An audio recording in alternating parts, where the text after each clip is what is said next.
Welcome to the Two-Ton Nerds. As always, my name is Max James. It's October 11th, 2018, which means it's day 11 of 31 Days of Fright Horror Movie Project, Year 7. And the movies I'll be talking about today are Re-animator and Bride of Re-animator. Now, I'm gonna go back on my word and talk about movies I previously talked about, do a revisit, or talked about a movie that I previously talked about last year, which was Bride of Re-animator, on a countdown list. But I wanted to go more in depth when I talk about these two movies together, because both of these movies are good by themselves, but they're even better when they're watched back to back. And yes, I know there's a third installment, Beyond Re-animator, but I think these two are better together than adding the third movie. So, because these two are more similar tonal than the third installment. That third one just feels totally different than the previous two. So that's why I'm mainly talking about these two. But I'll probably talk about that one in a later year. But anyways, I'm going to tell you what you need to know about these movies, and as well as why I like to watch them during the month of October.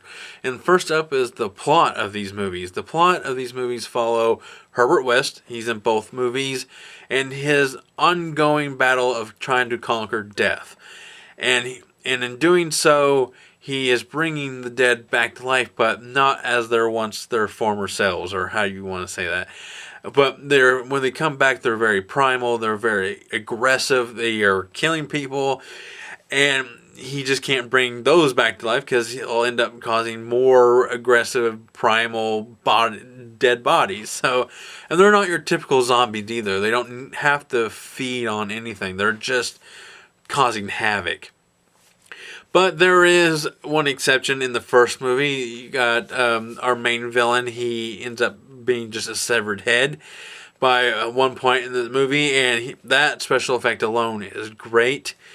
And then in the sequel, Bride of Re-animator, he kind of goes up a step further and just, you know what, we're just going to create a dead body from scratch, or a live being from scratch, starting with the heart and working its way from the heart out. And those are some of the best special effects, practical special effects I've seen in a movie ever. They are just fantastic. So, the reason why I like to watch these movies together is that they are just perfect to watch during the month of October period, because I'm here in the basement, the weather's changing to much colder, drearier feel outside, and just being enclosed in a basement just adds to the great feeling of watching these two movies, because the first movie takes place in a good portion of the movie takes place in a morgue, so it's very confined. And even in the sequel, it takes place in a rundown church, that's even awesome as well. So the settings in those movies are very important, just like the settings in the real world, the weather, where you watch it.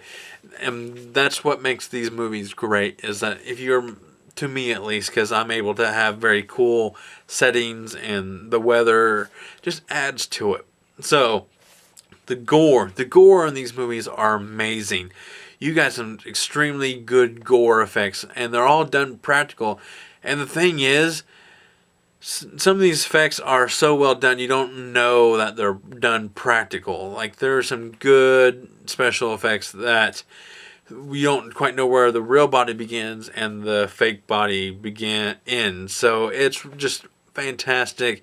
Even like I mentioned in Bride of Re-animator, when he's starting to basically build a woman from scratch, oh man, I put it on par with Hellraiser. The scene where he is rebuilding himself from just a drop of blood, and it's from the skeleton, the muscles, the skin. It is that is good as well. That's right up there with it. So, oh man, I just can't get enough of these movies. And these movies have been talked to death. But if you're ever gonna watch these movies, try to get the Arrow releases. This is the FYE exclusive, and this is the 2-disc double feature, or 2-disc limited edition, but from Arrow as well. They have both these have really great special features, commentaries behind the scenes. I mean, it adds to it as well. So that's really all I gotta say. These are some of the highest praised horror movies I can watch during the month, just like Evil Dead and Trick or Treat. Those are just some of my favorites. Even Halloween is up there. I think these two are tough to beat. So, as always, my name is Max James, coming from the basement, and I'm going to go geek out.